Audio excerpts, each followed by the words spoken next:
क्या आपने कभी सोचा है कि इस धरती पर ऐसे जीव रहे हैं जो आज हमारी कल्पना से भी परे लगते हैं? ऐसे जीव जिनकी कहानियां इतनी रहस्यमय हैं कि वैज्ञानिक आज भी उन्हें समझने में संघर्ष कर रहे हैं। आज से मिलियन वर्षों पहले, जब इंसान का नामो निशान भी नहीं था, इस ग्रह पर ऐसे अद्भुत और रहस्यमय जानवर घूमते थे जिनकी शक्ति, आकार और क्षमताओं को देखकर आप हैरान रह जाएंगे।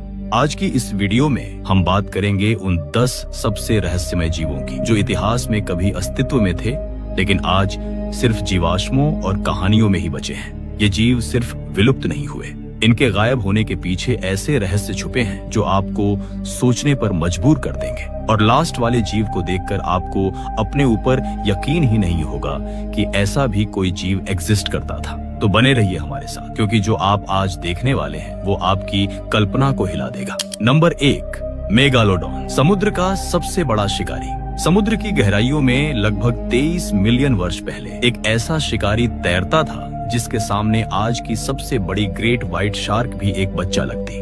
इसका नाम था मेगालोडॉन, जिसका मतलब होता है विशाल दांत। कल्पना कीजिए एक ऐसा शार्क जो 60 फीट लंबा हो, यानी लगभग 3 बसों के बराबर। इसका वजन करीब 50 टन था और इसके दांत 7 इंच से भी बड़े थे, आपकी हथेली से भी लंबे। मेगालोडॉन के जबड़े की शक्ति की बात करें तो वैज्ञानिकों ने अनुमान लगाया है कि इसकी काटने की ताकत 1,82,000 न्यूटन तक थी, एक कार को कुचलने जितनी ताकत। ये महासागर का शीर्ष शिकारी था, समुद्र में इससे बड़ा या ताकतवर कोई नहीं था। मेगालोडॉन व्हेल का शिकार करता था। वैज्ञानिकों को व्हेल के जीवाश्म मिले हैं जिन पर मेगालोडॉन के दांतों के निशान हैं। ये रणनीतिक रूप से शिकार करता था। पहले व्हेल के पंखों को काटकर उसे अचल कर देता था, फिर धीरे धीरे पूरे शिकार को खत्म करता था।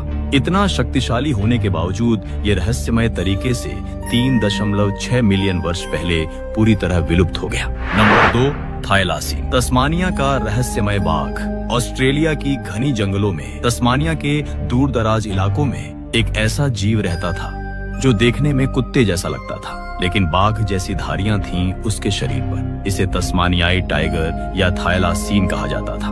थाईलासीन एक मार्सुपियल था, यानी कंगारू की परिवार से, लेकिन ये मांसाहारी था जो बहुत दुर्लभ है। इसकी पीठ पर 12 से 15 गहरी धारियां होती थी। सबसे अद्वितीय विशेषता था इसका जबड़ा। ये अपना मुंह 120 डिग्री तक खोल सकता था। ये जीव 6 फीट लंबा था और रात में सक्रिय रहता था। 1800 के दशक में जब यूरोपीय बसने वाले तस्मानिया पहुंचे तब करीब 5000 थाईलासीन मौजूद थे, लेकिन बसने वालों को लगा कि ये उनकी भेड़ों को मार रहे हैं। तस्मानिया सरकार ने इनाम रख दिया। हर थाईलासीन को मारने पर इनाम।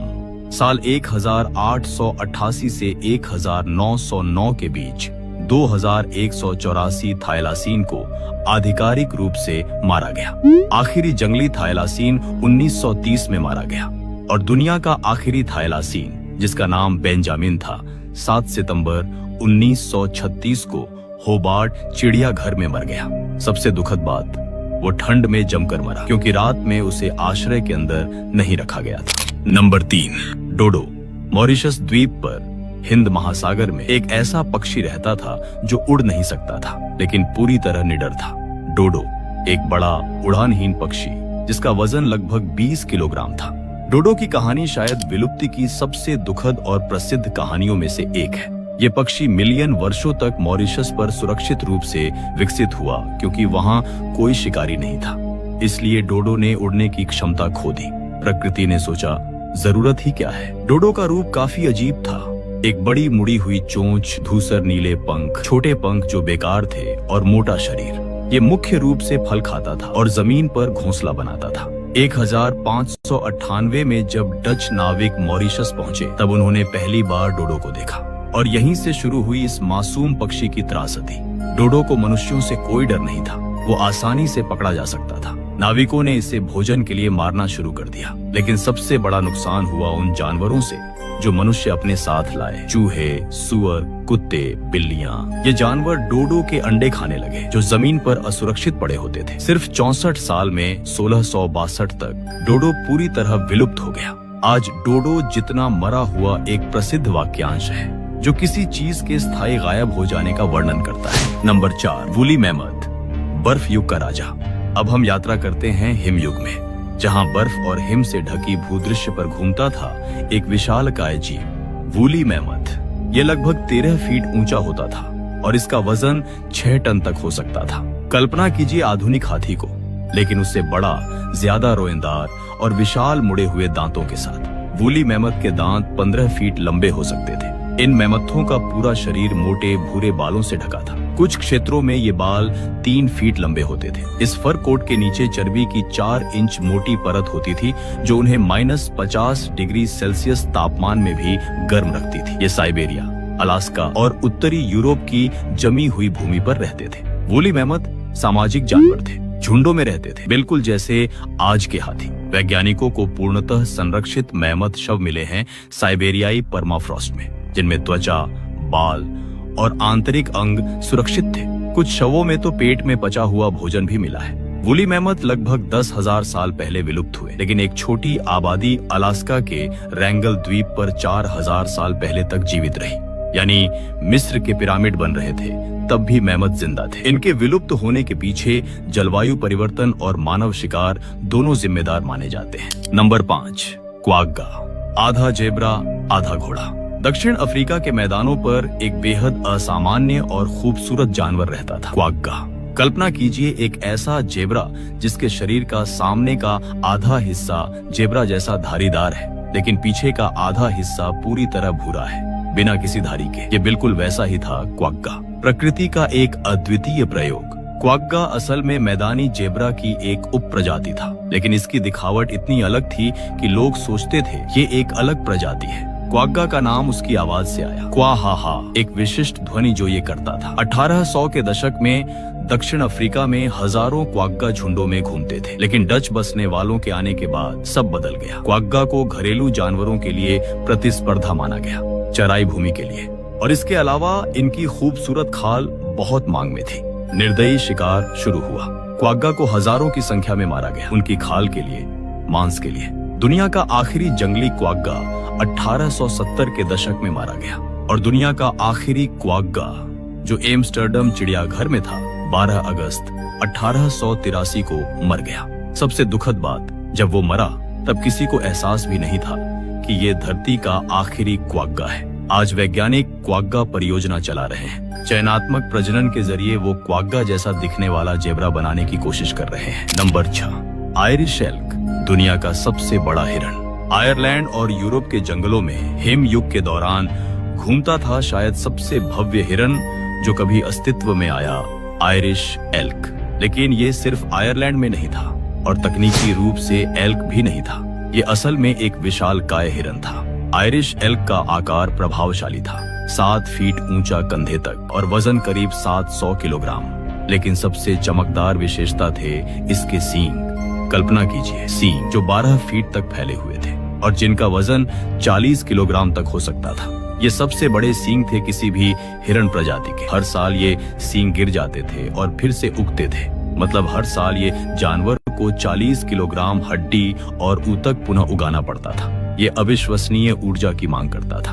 वैज्ञानिकों का मानना है कि इतने विशाल सींग मादाओं को प्रभावित करने के लिए विकसित हुए थे। बड़े सींग मतलब मजबूत नर, लेकिन ये ही शायद इनकी कमजोरी भी बन गई। जब जलवायु परिवर्तन हुआ और जंगल घने होने लगे तो ये विशाल सींग हानिकारक बन गए। घने पेड़ों के बीच आंदोलन कठिन हो गया। आयरिश एल्क लगभग 7,700 साल पहले विलुप्त हो गया। कुछ वैज्ञानिकों का मानना है कि मानवों ने भी शिकार के माध्यम से इनके विलुप्त होने में भूमिका निभाई। आज आयरलैंड के बोग में पूर्णतः संरक्षित आयरिश एल्क कंकाल मिलते हैं और उन विशाल सींगों को देखकर आप सोच में पड़ जाते हैं। प्रकृति ने ये कैसी खूबसूरत लेकिन अप्रायोगिक रचना बनाई थी। नंबर 7, मोआ, न्यूजीलैंड का विशालकाय पक्षी। न्यूजीलैंड की अलग थलग द्वीपों पर जहाँ स्तनधारी बिल्कुल नहीं थे, वहाँ पक्षियों ने प्रभुत्व बनाया और इन पक्षियों में सबसे प्रभावशाली था मोआ।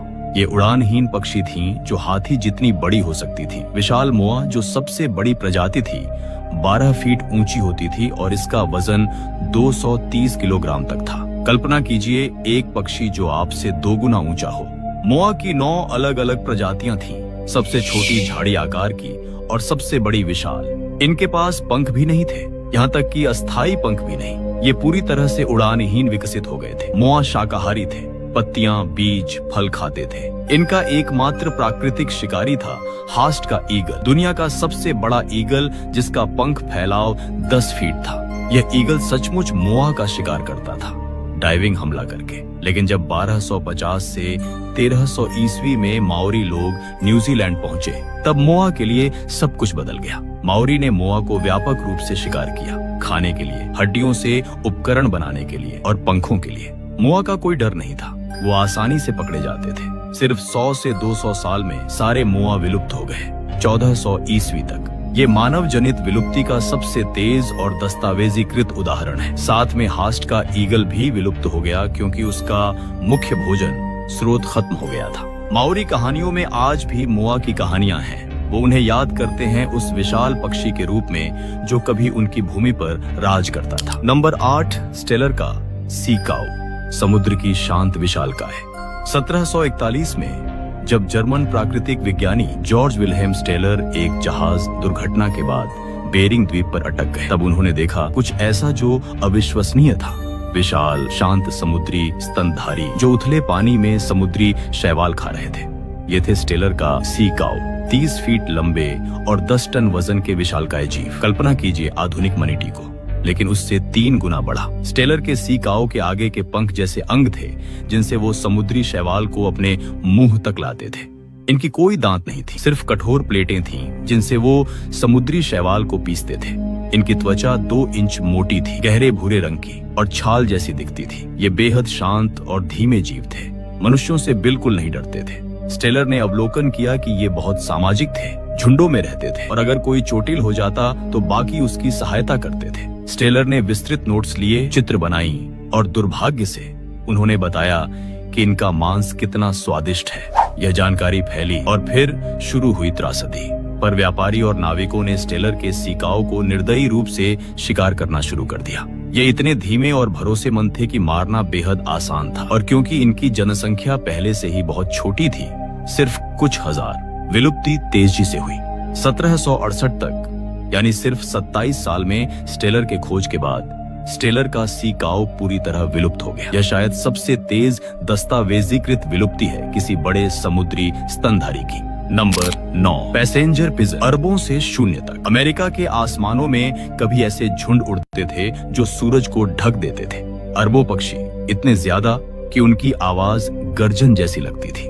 ये थे पैसेंजर पिजन, शायद पृथ्वी पर कभी अस्तित्व में आए सबसे अधिक प्रचलित पक्षी। 1800 के दशक की शुरुआत में अमेरिका में 3 से 5 अरब पैसेंजर पिजन थे। कल्पना कीजिए, एक ही झुंड में 1 अरब पक्षी होते थे जो पार होने में कई घंटे लगते थे। पैसेंजर पिजन एक खूबसूरत पक्षी था, धूसर नीला शरीर, लाल सा छाती और लंबी पूंछ। ये अविश्वसनीय गति से उड़ते थे, 60 मील प्रति घंटे तक। ये विशाल उपनिवेशों में प्रजनन करते थे। एक ही घोंसले का क्षेत्र 850 वर्ग मील तक फैला होता था। लेकिन इतनी विशाल जनसंख्या के बावजूद ये पूरी तरह विलुप्त हो गए। कैसे? जब यूरोपीय बसने वाले अमेरिका आए, तब व्यावसायिक शिकार शुरू हुआ विशाल पैमाने पर।